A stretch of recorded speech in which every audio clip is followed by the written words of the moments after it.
Hello, everyone. I'm Sierra Porter, and this will be about the Irish potato famine.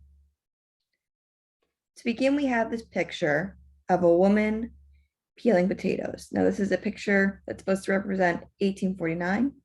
However, this is not the 1849 that we know. This is a reimagined version of someone who is starving in the famine and thinking about old times and wishing that it was the present. So we have potatoes and the warmth of the home and the smile of the woman. And they're thinking, wow, I really wish I was here. I really wish I was back to where I was a few years ago. So this presentation is looking to answer the following question. What was the English government's response to the Irish potato famine between 1845 and 1847? And how did the response impact the Irish? So the answer is that the English government's response varied. Leader to leader, there were different ways of doing things, but for most officials, the priority was England's success, economic, social, and so that led to a disinterest in Irish affairs because they weren't English, they weren't Saxon. And that also was hand in hand with discrimination of the Irish peasantry, which then produced and intensified Irish death and suffering.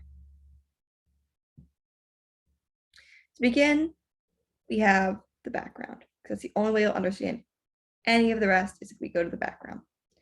So the land system at the time was what caused the Irish potato famine. We're going back 200 years. So the land system is a tenant landlord type of deal. We have the tenants who are giving the landlords rent to live in mud huts and farm the land. This land is usually used for grain, and that grain is English export.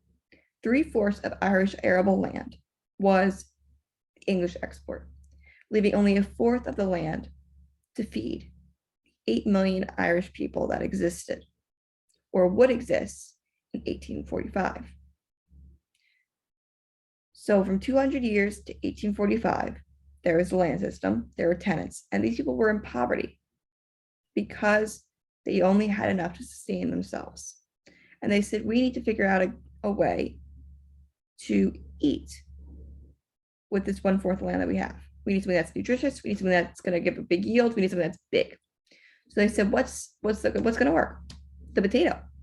And they figured that out. And then they realized that the lumper variety of the potato gave a bigger yield than others and was most nutritious. And even though it didn't taste good, it had a big size. So they were like, we're going to use it. That's what we're going to do. And until 1845, that's what they used. And that's what happened when the blight occurred. Now, the blight was found in Ireland in August of 1845. It came from the United States.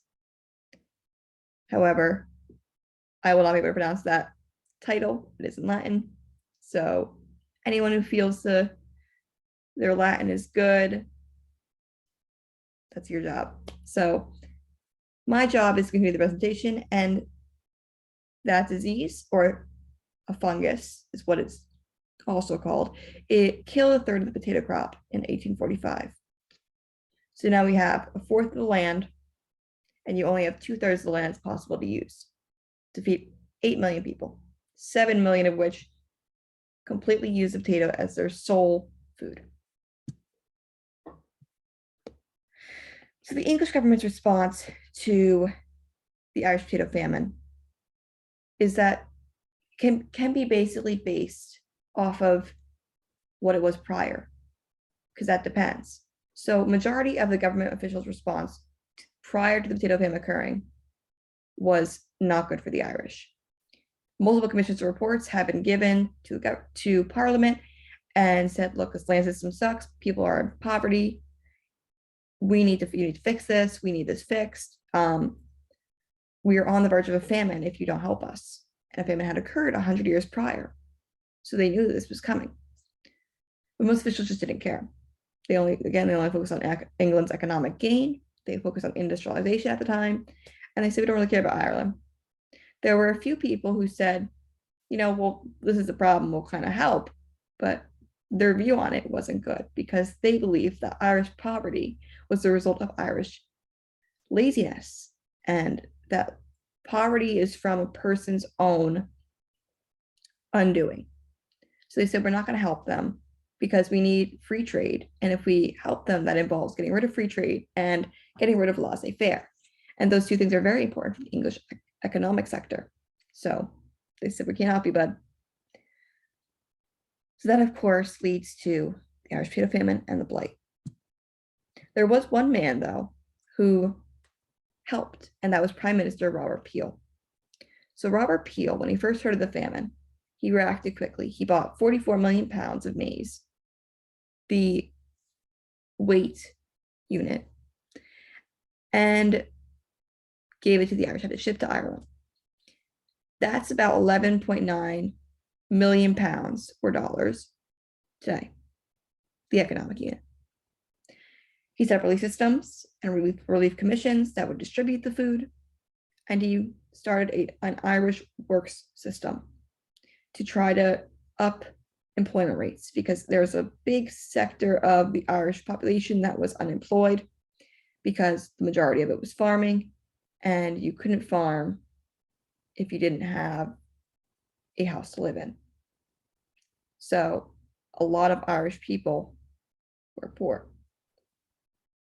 He also repealed the corn laws, which were taxes put on imports to Ireland. So Ireland gives up things from Ireland are exports, things into Ireland are imports, and that import was taxed. And usually that was food. And because Ireland was struggling, he said, we need to make the food easier to access. However, this caused a lot of problems for him in Parliament, because officials were mad at him. People were like, why are you getting rid of free trade? This isn't good. You're hurting England's economic sector. And he eventually resigned the next year. Above all, he continued Irish exports, though. So what could have been saved in the country, and what could have been the savior of the Irish people, is those exports that were grain and oats and barley. I just want to do a quick shout out to this picture. I absolutely love this picture, which is why I chose this over any type of official portrait of Robert, because I think he just looks so pretty. It's some Alan Rickman level looking thing. I wish this man would have, Mr. John Linnell would have finished the picture. So John Russell is the prime minister that takes Mr. Peel's place, and he takes office in June of 46. By autumn of 46, the blight was back, and it had completely taken over all the crops. There was not a single potato left that was not touched. So instead of doing the right thing, he instead buys less maize, and anyone who wants that maize from distribution centers have to be laborers. Now, of course, employment would then raise food money.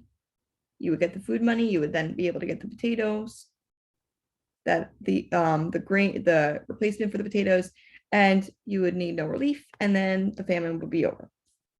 However, Robert had the better idea, and Mr. Russell, his plan just kind of backfired, because the jobs took too long to start, and the pay was for the result, not the time put in. And there was also unreliable pay because of staffing issues. And to round it all out, the food prices were too high for anyway. No matter what you got for money, the food prices were too much. This is a picture of famine-starved people burying their child who had died of famine. And you can see their gaunt figures, and this is just the general suffering. And this is what John Russell ended up perpetuating because of his plan. In the autumn and winter of 46, all possible food had been gone in most places. There were no more cabbages. There were no more any type of edible thing that would go along with potatoes. So potatoes and the food are gone. Maize stores have been depleted in some places. So there was nothing to eat at all. Even without no foreign food, no national food, nothing. So people started eating animal blood. They started eating their livestock, weeds, inedible plants, things you probably shouldn't be eating. And that caused mass death via starvation. Now, England wants out at that time. They said, you know what, we're done. Mr. Russell said, we're done. We don't want to do this anymore. You know, this is too much. The Irish are just lazy. And they say to the people, go to your Irish landlords, go to your, influential people, and they're going to help you instead of us. Now they could have helped because at the time, England was exporting 17 million pounds worth of cattle and grain from Ireland that would have fed starving people throughout the winter. This is a stained glass representation of, you have the famine about to take hold here, potato crops plenty, and then you have evictions, which makes us to evictions. Instead of helping the peasants, landlords evicted them over unpaid rent. Now, if you couldn't buy food, have enough food to buy food through your rent, through the money that you had already earned, what makes you think you could buy rent? So of course, people were sent out, and the livestock were then allowed to graze where the people had lived. Now, most landlords up until that time, or some of them, had been kind of, lenient with it, but this is the time when there was mass evictions. They were over it. They're just as much over it as the government was. And the government didn't do anything. They said the landlord had eviction rights. And this picture depicts the mass evictions that were occurring at the time. So now new policies came in. The government said, we're not going to be able to get rid of relief programs.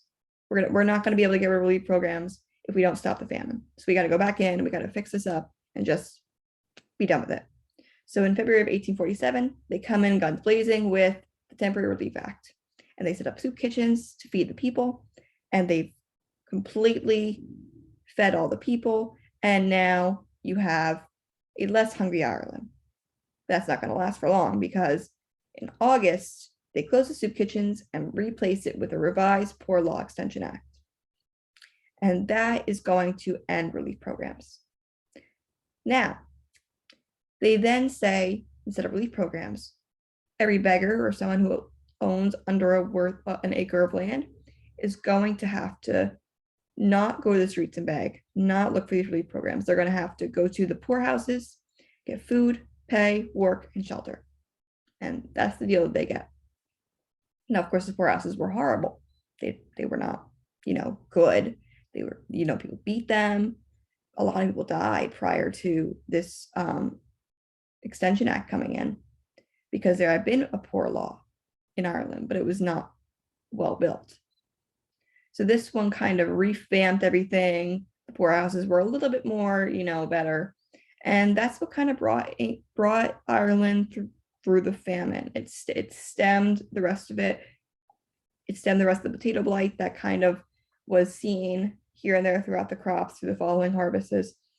And it was able to keep the people who wouldn't have been able to survive from dying. And that's the end of England's role in the potato famine.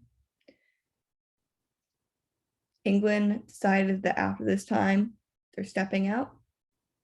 Of course, they're going to handle Ireland as a principality, but they're not going to help it with the potato famine anymore. They said we're done. And that's the end of the Irish potato famine. I hope you enjoyed.